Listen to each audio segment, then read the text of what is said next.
안녕하세요. 레드리본 사회적 협동조합에서 일하고 있는 김지영이라고 합니다. 대구에서 에이즈 예방협회에서 또 일을 한 지 한 18년 됐고요. 한 10년 전부터 우리 HIV 감염인 당사자분들의 경제적 자활, 그리고 이 HIV 에이즈에 대한 부정적 인식 개선을 위해서 사회적 협동조합이라는 공동체를 만들어서 PL분과 또 PL이 아니신 분들이 함께 사회적, 경제적 공동체를 이루어서 사회적 기업을 운영하고 있습니다. 이제 대구에 소셜카페 빅캔즈라는 이름으로 한 7개의 매장을 운영하고 있고요. 또 편의시설도, 편의점 같은 편의시설도 한 3개 정도 운영하고 있습니다. 그곳에서 우리 PL분들하고 함께 사회적 주택도 운영하고 또 바리스타의 꿈을 함께 키워가고 있습니다.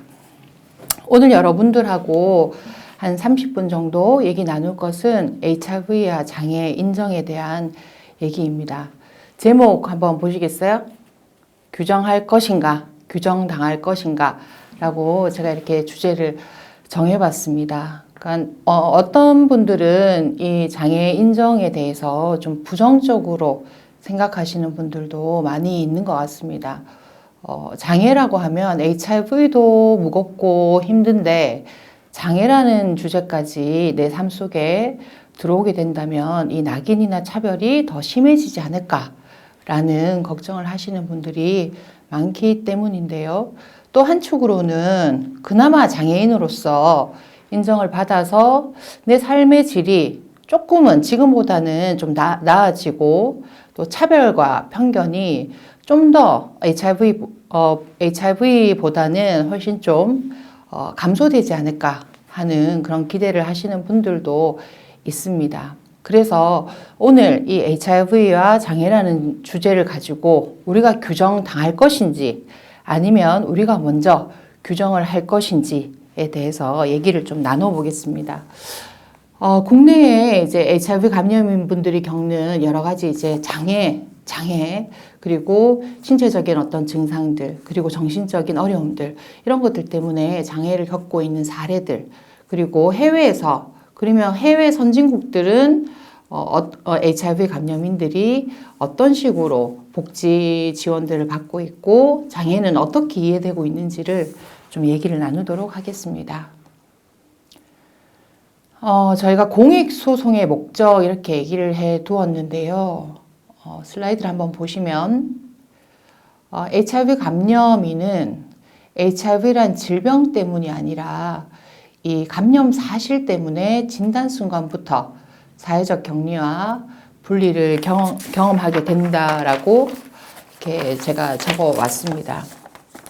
사실 HIV를 진단받게 되면 위험한 사람이라는 낙인이 이제 붙게 됩니다. 그래서 이것 때문에 사실은 사회적인 격리와 분리를 경험하게 되는데요.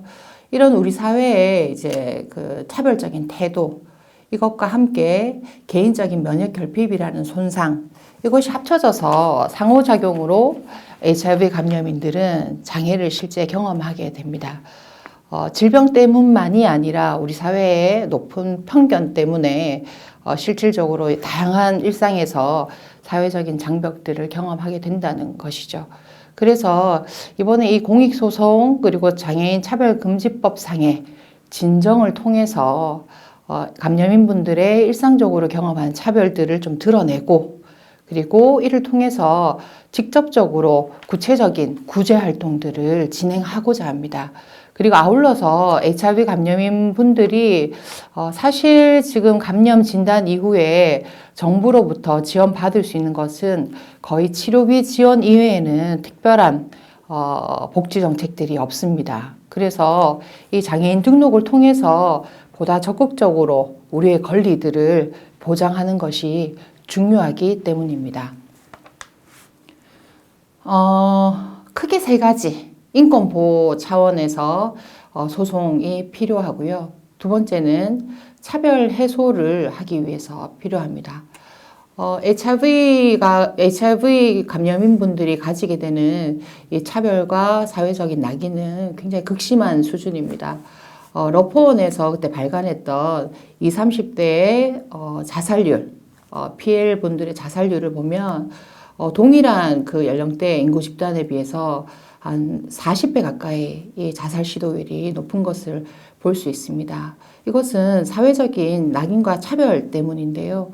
이 차별을 해소하기 위해서라도 이 소송과 진정을 통해서 직접적인 구제를 해야 할 필요성이 있습니다. 그리고 세 번째는 적극적인 권리 보장인데요. 우리나라의 장애복지법상에 이 장애인분들에게 지원하고 있는 여러 복지 혜택들이 있습니다. 물론 그것도 부족한 측면이 많지만 그럼에도 불구하고 144개 정도의 복지 지원 체계가 지금 마련되어 있습니다. 그래서 우리가 그 제도 속으로 편입되고 포함됨으로써 적극적으로 권리를 보장받게 되고요. 아울러서 HIV 감염인 분들만의 필요한 맞춤형 복지 지원 제도도 그 틀 안에서 논의하고 요구할 수 있을 것이라고 생각하고 있습니다. 네. 공익소송의 필요성은 아주 여러 차례 저희들이 진정이라든지 기자회견이라든지 이런 것들을 통해서 사실 여러 차례 얘기가 되어 왔습니다. 2014년도에 국립재활원에서 HIV 감염인을 입원을 거부한 그런 사건이 있었습니다. 그래서 이거와 관련해서 2017년도에 저희가 진정을 제기했었고 2019년 1월 달에 국가인권위원회에서 그것도 국립이잖아요, 사실은. 국립재활원에서 사실 HIV 감염인의 재활치료를 받아주지 않는다면 어느 병원에서 이 HIV 감염인을 받아줄 수 있겠습니까? 그래서 이 HIV 감염인 분의 입원 거부한 사건을 가지고 장애인 차별 금지법상의 이 장차법이라고 얘기하는데요. 여기에 위반이다라고 이 시민사회단체들이 진정을 제기하게 되었습니다. 기존에는 그냥 일반적인 의료법 위반이라든지 또는 국가인권위원회법 상의 병력과 관련된 질병의 이제 역사와 관련된 처벌을 요구했었다면, 진정을 했었다면, 이번에는 2017년도에 우리가 진정을 제기한 거는 HIV 감염인이 장애인이다. 그리고 그 장애인 차별금지법 상의 31조에 이 차별해서는 안 된다. 건강권을 제한해서는 안 된다라는 그 조항에 맞추어 이제 진정을 한 사례였습니다. 이것이 가지는 어떤 실질적인 의미는요. 장차법은 실제로 굉장히 살아있는 법이다. 생물의 법이다. 이렇게 볼 수 있는데요. 여러 법들 중에 왜 사문화되어 있는 법들도 많지 않습니까?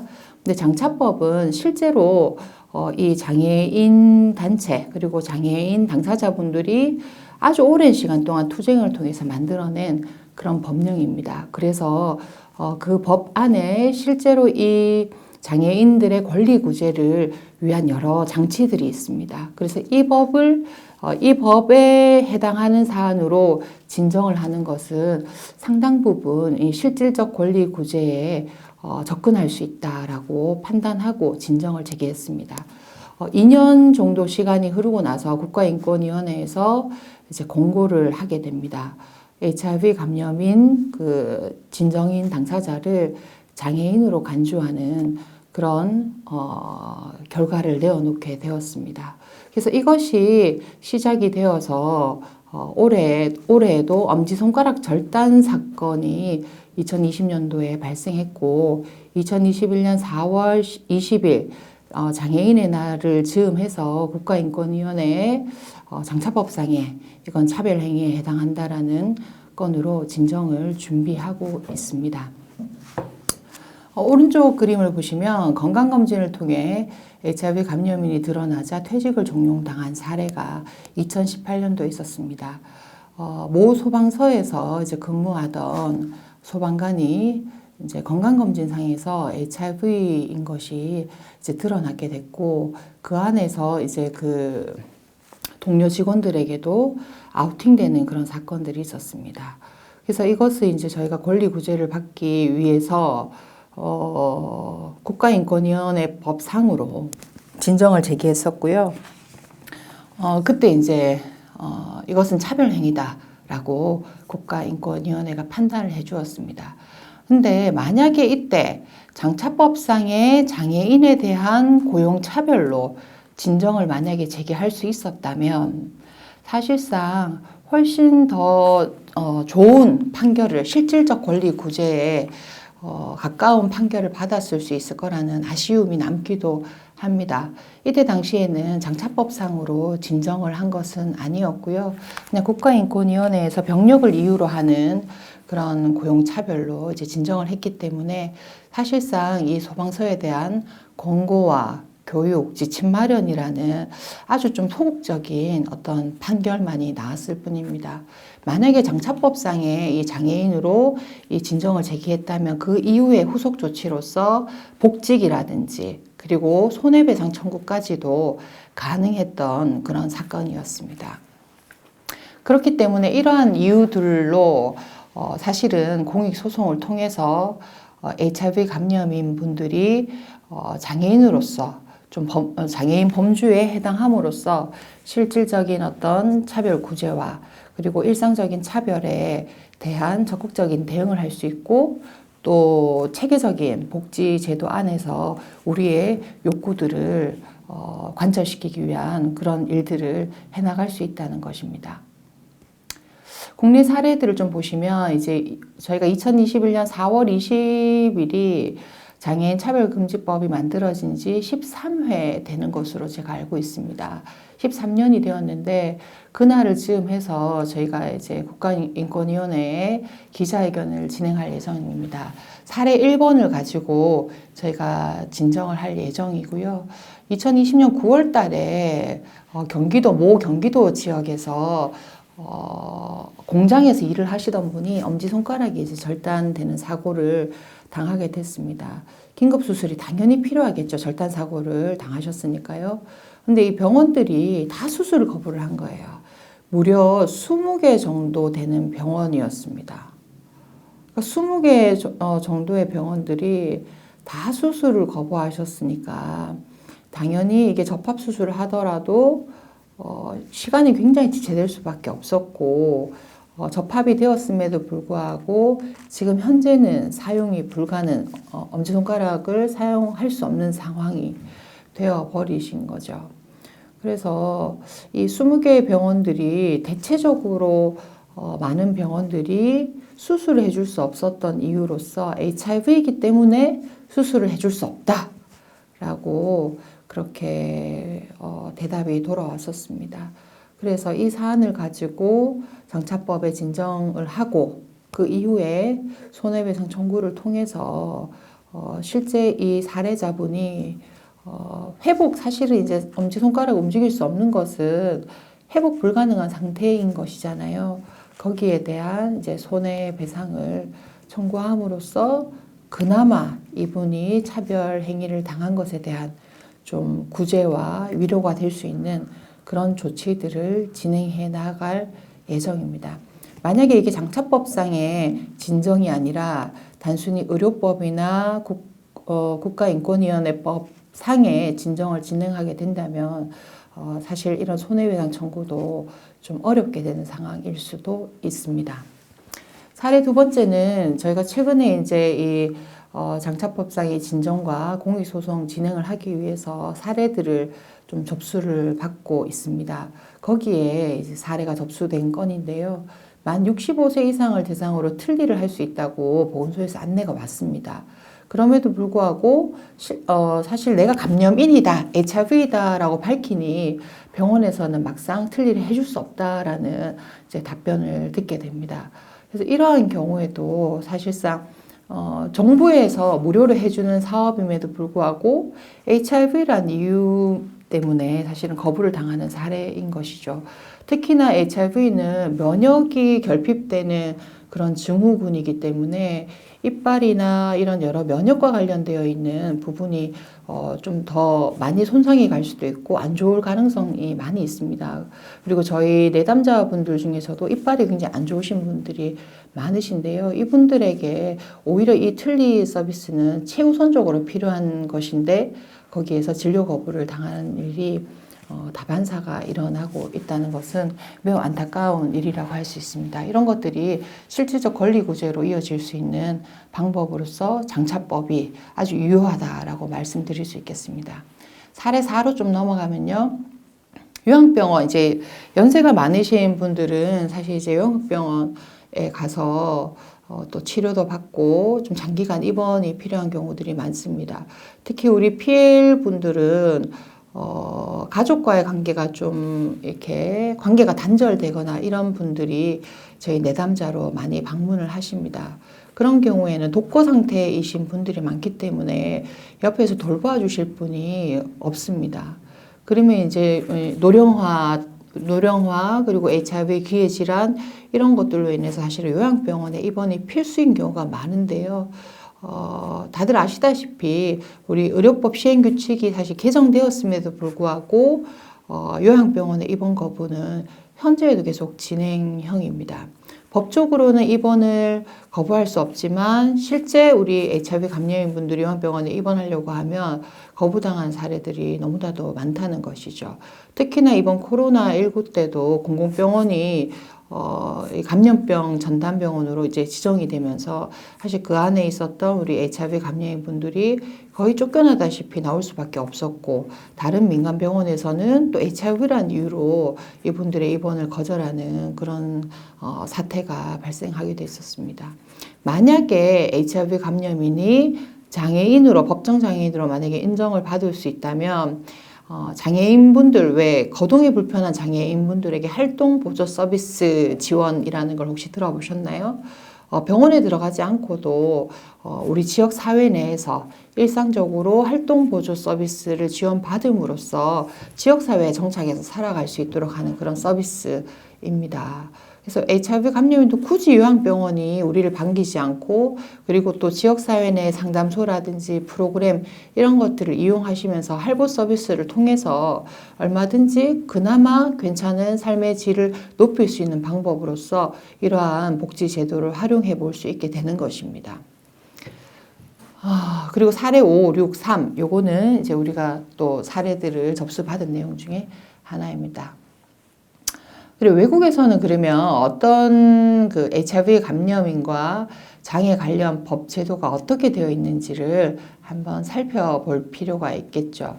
먼저 결론적으로 좀 말씀드리면 유럽하고 미국, 일본 이런 곳에서는 다 HIV 감염인을 장애인으로서 인정하고 거기에 필요한 서비스를 제공하고 있습니다.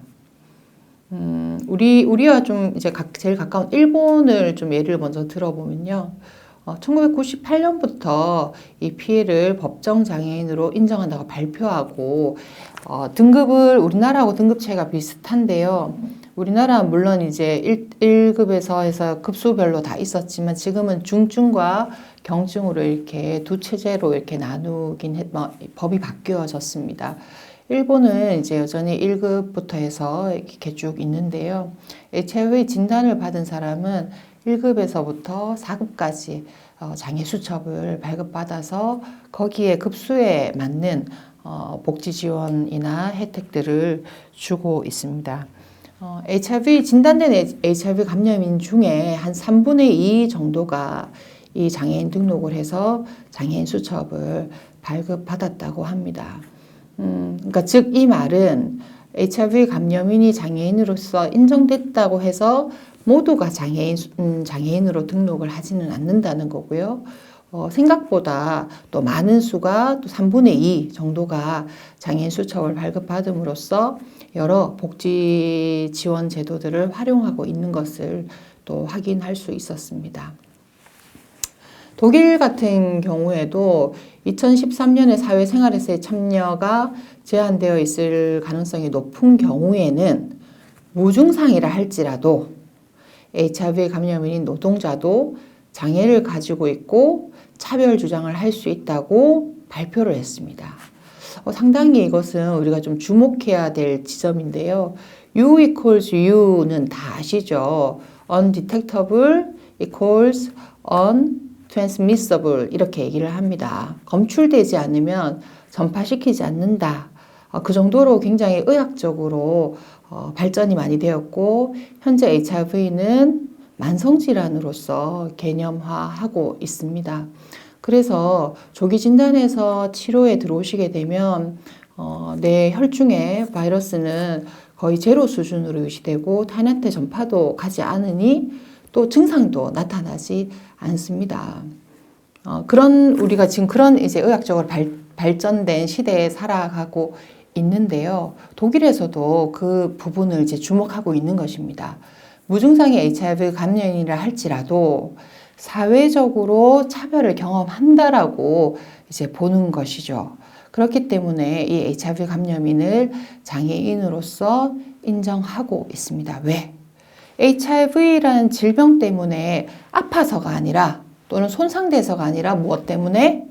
사회적으로 가해지는 차별과 편견 때문에 이들이 사회생활에서 제약을 겪게 된다라고 보는 관점인 것이죠. 그런 차원에서 HIV 감염인은 장애인의 범주에 속한다라고 독일에서도 판단하고 있습니다. 프랑스 같은 경우에도 마찬가지고요. 영국에서도 HIV 감염인이 장애인의 범주에 속한다라고 얘기하고 있습니다. 미국도 마찬가지입니다. 1998년도에 그 에보트라는 여성이 치과 진료를 거부당한 사건이 있었습니다. 이 에보트라는 여성이 실제로 신체적 증상이 나타나서 손상을 경험하거나 이런 상황이 아니었습니다. 단지 HIV라는 이유로 진료를 거부당한 것이죠. 이것을 이제 소송을 걸게 되었고, 미국 연방대법원에서는 HIV 감염인이 가지게 되는 낙인 때문에 일상적으로 사회적 장벽을 경험하게 되고, 이로 인해서 장애를 겪고 있다라고 판단한 사건에 의해서 HIV 감염인을 장애인으로 인정하는 그런 사례가 만들어진 것입니다. 이것뿐만 아니라 캐나다라든지 호주 같은 경우에도 우리가 좀 주목해서 봐야 되는데요. 연방장애차별금지법에서는요. 질병이나 질환을 일으킬 수 있는 신체 조직의 존재만으로도 장애인으로서 인정한다고 밝히고 있고 HIV가 대표적이다. 즉 증상이 드러나지 않지만 언제든지 증상을 좀 악화시킬 수 있거나 이런 어떤 내 몸에 조직이나 그런 물질들이 존재하는 것으로도 장애로 간주할 수 있다라고 얘기하고 있는 것이죠. 그러면 저희 대한에이즈 예방협회와 레드리본 사회적 협동조합 그리고 대구 장애인 차별 철폐연대 또 해밀이라는 대구 경북 감염인 자조 모임에서는요. 지난 2년 동안 실제 HIV 감염 당사자분들에게 102명의 감염인 당사자분에게 HIV와 장애와 관련된 설문조사를 진행을 좀 했었습니다. 그 결과를 보면 상당히 좀 놀라운데요. 이 밑에 쭉 불안 및 우울 증세부터 해서 알코올 의존증까지 이것은 미국의 HIV 감염인 분들이 장애를 경험하는 그런 내용들을 좀 발췌해서 온 것입니다. 그래서 유사하게 이제 저희도 문항을 구성해서 실제 피해 당사자분들에게 질문을 했는데요. 전체적으로 77.5%가 증상을 경험하고 있다라고 답을 하셨고, 그 중에 80% 정도는 6개월 이상 지속되고 있다라고 얘기를 하고 있습니다. 그리고 약 70% 정도는 이러한 증상이나 사회적인 어떤 차별, 이런 편견, 이런 것들 때문에 일상생활이나 사회생활에 상당한 제약을 경험하고 있다라고 거의 70% 가까이가 답변을 하셨습니다. 이미 우리 한국에서 사시고 계시는 HIV 감염인 분들은 상당수가 이제 장애를 경험하고 있다라고 볼 수 있는 대목인 것 같습니다. 좀 더 대규모의 연구가 필요하겠지만 우리 한국에서는 HIV 감염인은 원래 그 에이즈 예방 법령이 만들어질 때부터 해서 1987년도 만들어질 때부터 해서 관리와 통제의 대상으로 사실은 바라봐 왔기 때문에 이들에 대한 지원이나 인권 보장 차원의 연구조사는 굉장히 부족한 것이 현실입니다.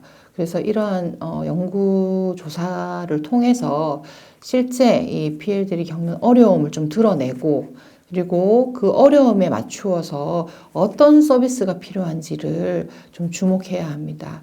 그리고 그것에서 더 나아가서 HIV 감염인을 다른 여타의 선진국 내지는 유럽 또 일본 이런 그 모델에서 우리 한국에 필요한 부분들을 적용할 수 있는지에 대한 장애 관련해서도 연구가 같이 반드시 좀 이루어져야 된다라는 생각을 가지고 있습니다.